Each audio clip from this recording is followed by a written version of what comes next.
4 de noviembre, domingo, año 25. Nos alejamos de Enaván y de sus manantiales y lagunas, sin mirar atrás y con prisa. Para ser sincero, el de la prisa era él, Yehohanan, el anunciador, el enigmático judío de 2 metros de altura y las 7 trenzas rubias hasta las rodillas. Era él quien avanzaba a grandes zancadas por uno de aquellos senderillos que parecía llevarnos, irremediablemente, a la verde y poco recomendable jungla del río Jordán.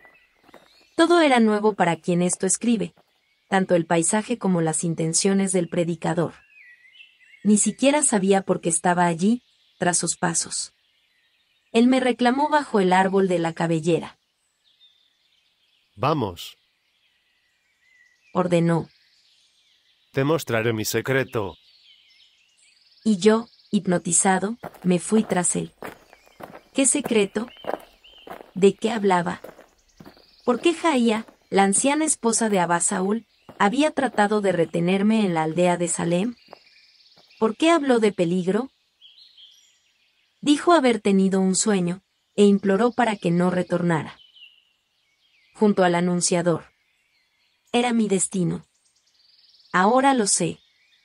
Mi tikkun. Ni siquiera se volvió.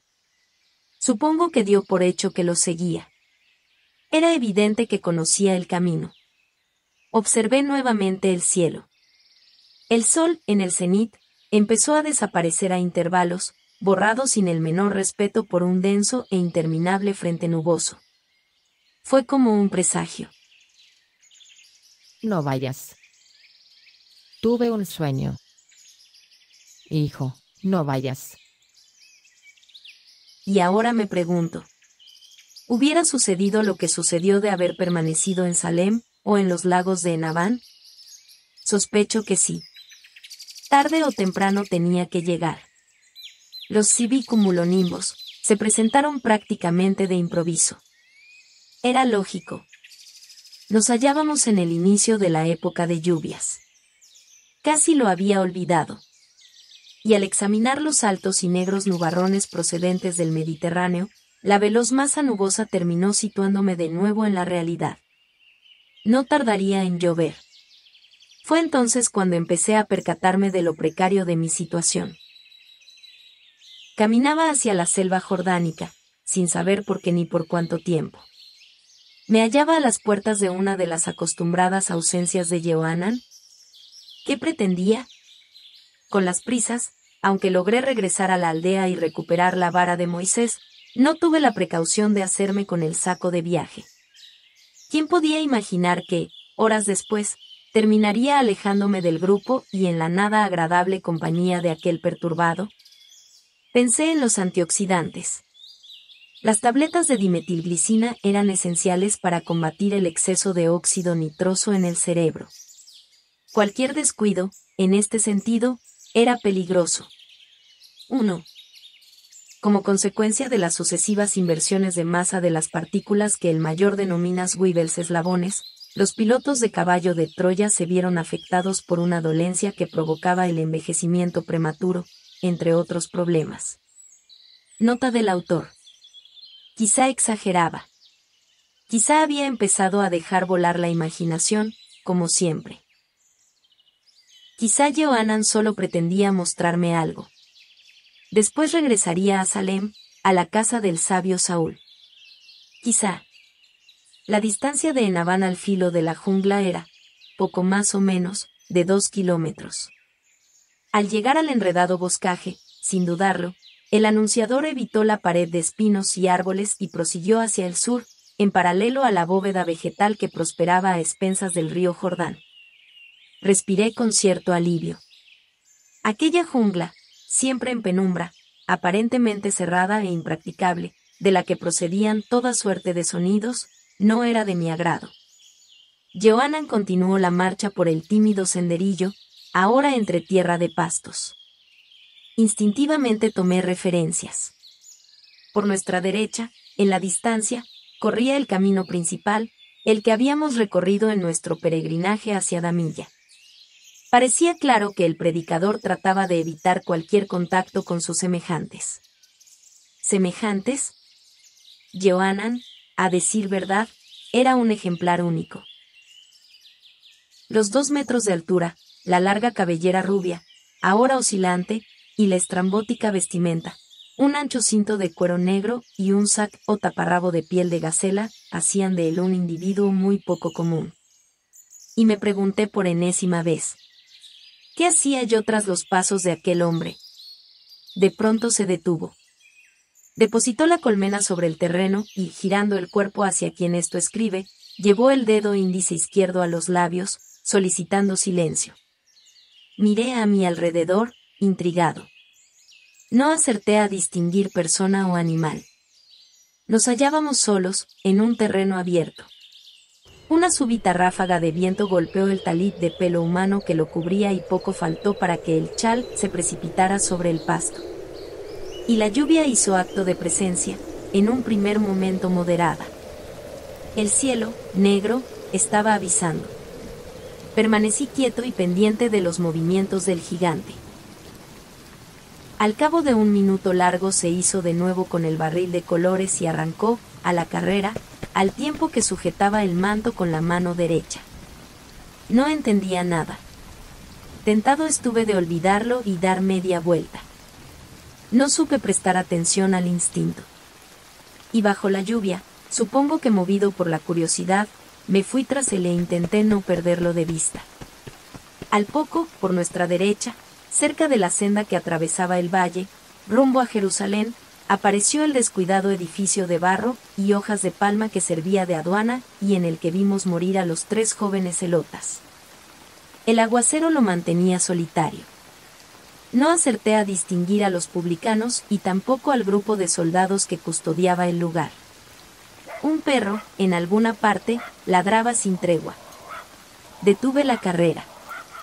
Lo lógico es que los funcionarios y la patrulla se hallaran en el interior.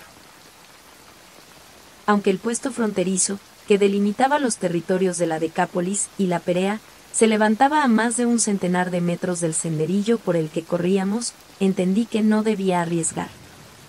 El cruce, a toda velocidad, por delante de los suspicaces gabay o recaudadores de impuestos, y de los no menos desconfiados kitim, expertos en el manejo de las afiladas jabalinas, era, cuando menos, una actitud arriesgada.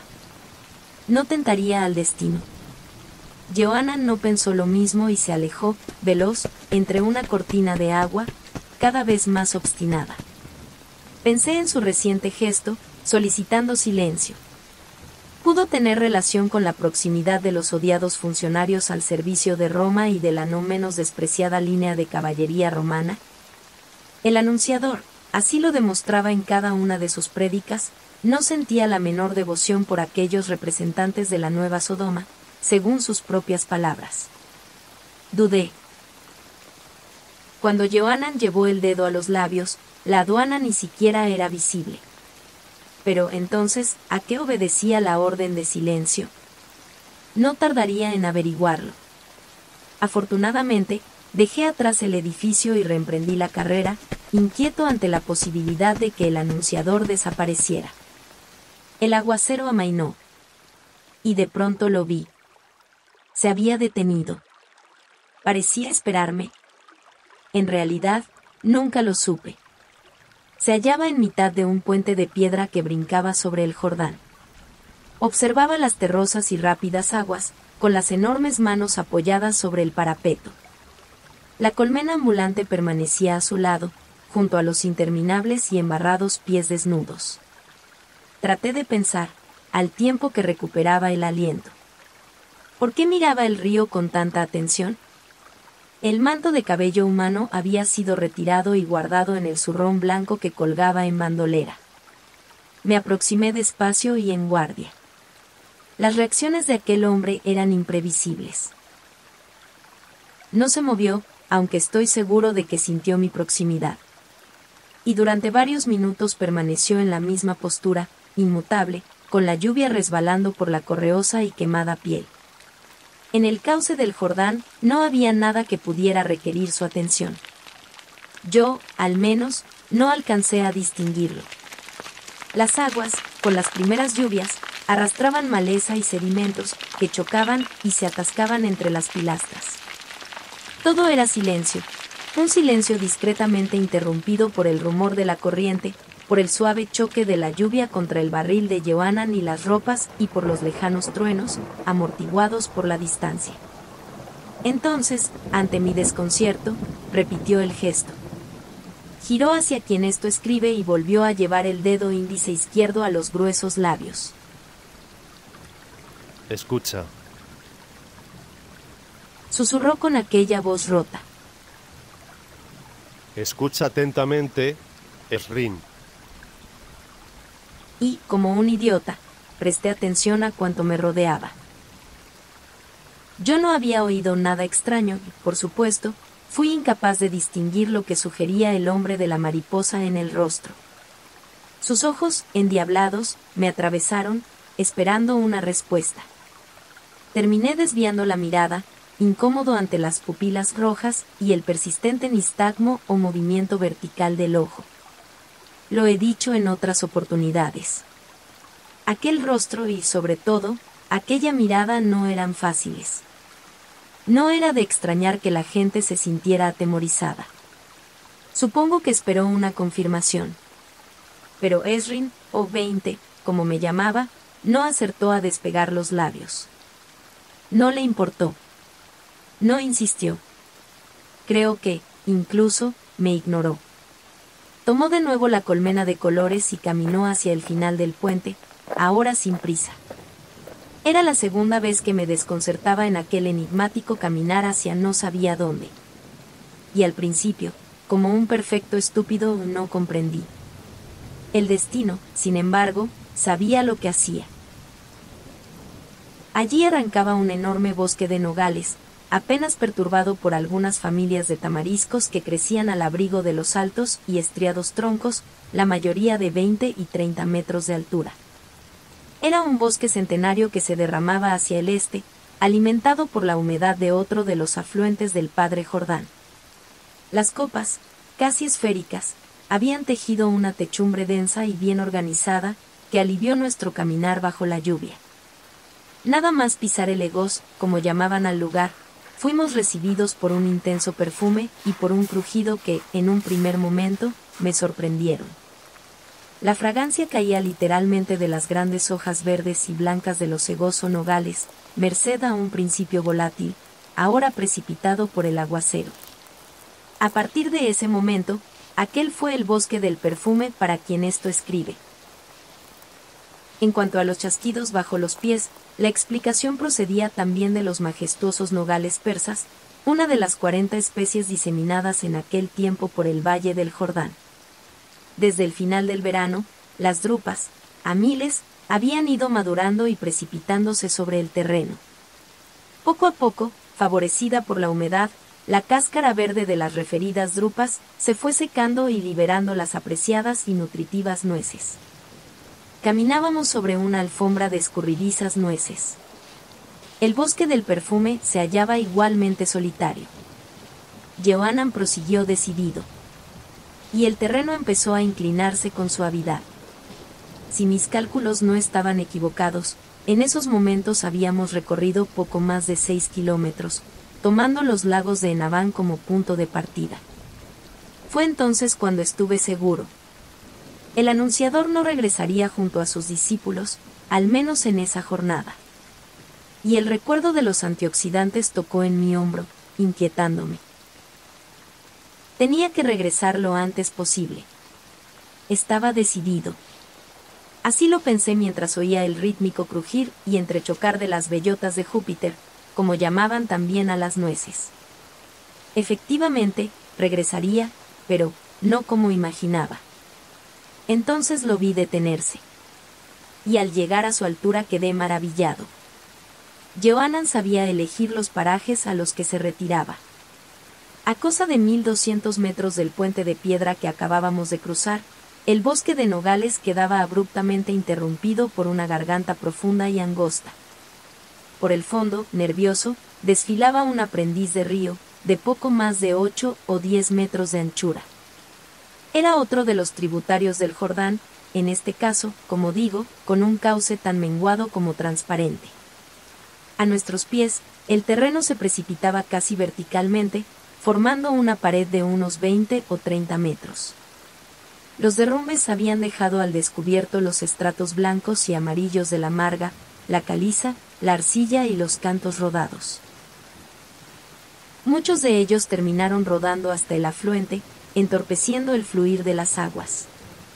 La corriente, sin embargo, supo excavar estas enormes piedras, añadiendo espuma y susurros al bello lugar.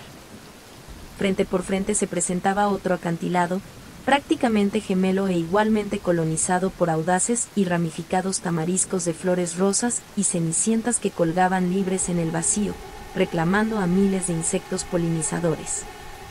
El resto de las escarpadas paredes, merced a las benignas temperaturas de la cuenca, aparecía cubierto por anárquicos corros de rojos y amarillos, resultado de la floración de otros tantos arbustos, generalmente terebintos de ramas resinosas y narcisos largos y estilizados, respectivamente. Estos últimos, siempre solitarios, proporcionaban al cañón una fragancia delicadísima, que iba y venía, según la brisa o la lluvia. Al pie de este acantilado, entre derrumbes, se distinguían dos cuevas. Una, casi al nivel del agua, presentaba una boca alargada y no muy alta. La otra, con una entrada más reducida, se asomaba al río a 4 o 5 metros por encima de la primera. En esos momentos no supe dónde me encontraba. Sospechaba que muy cerca del límite con la Perea, el territorio de Herodes Antipas, pero eso era todo. El anunciador, entonces, sin mirarme, exclamó: Descálzate. Estamos en lugar sagrado. No hubo más explicaciones. ¿Lugar sagrado? Johanan no permitió que preguntara. Antes de que este sorprendido explorador pudiera abrir la boca, el de las 7 trenzas se lanzó por una estrechísima, casi invisible, vereda que hacía asombrosos equilibrios entre los espolones del acantilado. Aquello era un suicidio. La lluvia, algo más contenida, había convertido la pared en un peligroso barrizal. A cada paso, la arcilla, los guijarros y la arena rojiza se movían, desestabilizando al que intentara el descenso por el precipicio. El anunciador, sin embargo, continuó bajando, ajeno al riesgo. ¿Qué podía hacer? Tampoco lo pensé demasiado. Desaté las cuerdas que sujetaban las sandalias electrónicas y me descalcé. 2. Este tipo de calzado, como ya referí, fue de gran utilidad en nuestra aventura. Se hallaba equipado con un microcontador de pasos, un cronómetro digital, un sensor medidor del gasto energético y una célula programada para elevar la temperatura de las sandalias en caso de extrema inclemencia. El sensor del micromarcapasos fue ubicado en la entresuela, en la zona correspondiente a los dedos. Los datos registrados por la sandalia eran almacenados en un diminuto disco magnético, alojado a la altura del talón. Posteriormente era leído y decodificado por Santa Claus, el ordenador central. En cuanto a la célula térmica, estaba programada para regular la temperatura de los pies entre 5 y 7 grados Celsius por encima de la media ambiental. Las electrónicas, como las llamábamos, disponían también de un dispositivo, alojado en la suela, con un carácter puramente logístico. Consistía en un microtransmisor, capaz de emitir impulsos electromagnéticos a un ritmo de 0,0001385 segundos. La señal era registrada en la vara de Moisés y, una vez amplificada, podía ser transportada a larga distancia, merced a un especialísimo láser. Esto permitía el seguimiento de los exploradores en uno de los radares de la cuna, especialmente más allá de los 5 kilómetros, 15.000 pies, cuando la conexión auditiva que portábamos en los oídos se hacía inservible. Nota del mayor. Después, tras colgarlas del cuello, clavé la vara en el camino de cabras y tanteé. El terreno resistió. Y, maldiciendo mi aparentemente escasa fortuna, traté de seguir los pasos de aquel loco. Y digo bien. Traté. Las caídas, como suponía, llegaron de inmediato. Y, peor que mal, acerté a descender unos metros. Los arbustos fueron mi salvación, momentáneamente.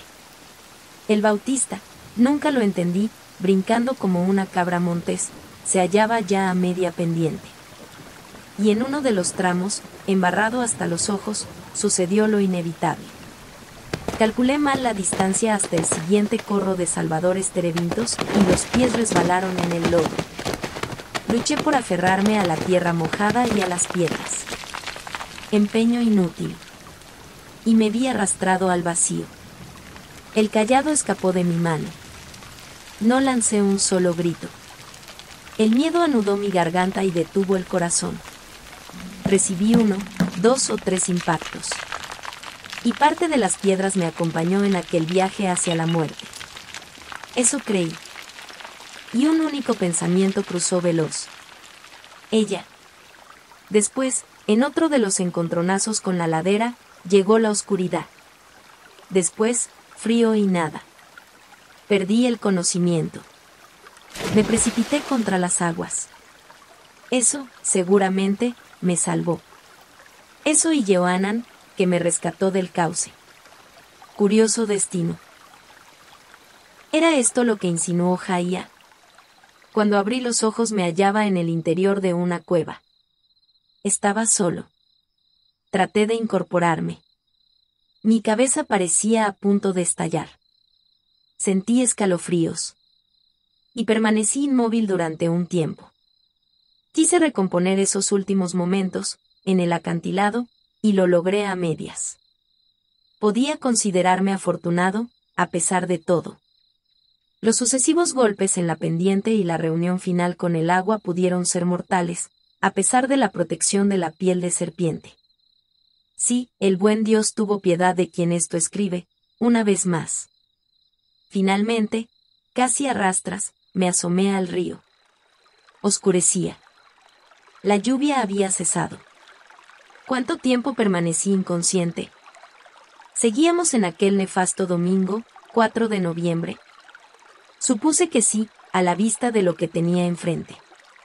Al otro lado del cauce, entre los arbustos que crecían en la ribera por la que me había precipitado, distinguí al anunciador. Trataba de recuperar la vara de Moisés. El cayado aparecía retenido entre una masa de providenciales tamariscos. Se hizo con él y lo examinó con curiosidad. Tuve un mal presentimiento. No podía dejarlo en manos de aquel trastornado. Me alcé y entré en el agua, al encuentro de Johanan. No pude dar ni 3 pasos. Algo me fulminó y perdí las fuerzas, precipitándome de nuevo en el arroyo. Esta vez no perdí el sentido. Fui consciente de todo, pero no lograba moverme. La mente y la voluntad fueron amordazadas, y mis 400 músculos, sencillamente, desconectados. Me di cuenta de lo comprometido de la situación. Flotaba boca abajo. No tardaría en morir. Y oí la voz de Jaía. No vayas. He tenido un sueño. Pero el destino alivió mi angustia. Johanan me rescató por segunda vez. Cargó con aquel maltrecho explorador y me trasladó a la gruta en la que había despertado. Segundos después todo volvió a la normalidad. El aparato locomotor obedeció y la mente, perpleja, peleó por esclarecer lo ocurrido. La intuición llegó en primer lugar. Algo había fallado en el sistema nervioso central. Pero, asustado, lo rechacé. No quise admitir lo que parecía claro. Estaba solo y lejos de la nave. Después intervino la razón y me refugié en un dudoso diagnóstico. Trastorno pasajero, consecuencia del fuerte golpe en la cabeza durante la caída. Yo conocía la verdad, la triste realidad, pero me negué a aceptarla. No allí, sin casi posibilidad de escape. Johanan permaneció un tiempo en la boca de la cueva. Siguió acariciando el cayado. De vez en cuando me observaba.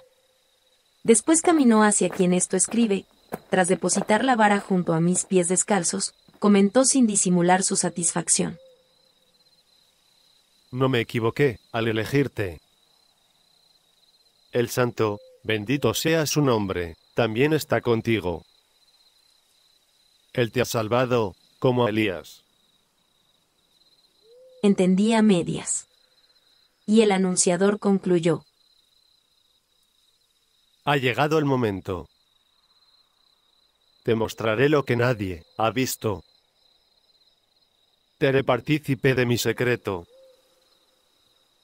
Quise manifestarle mi agradecimiento por la doble ayuda en el río, pero las palabras quedaron sofocadas por una repentina e incontenible somnolencia.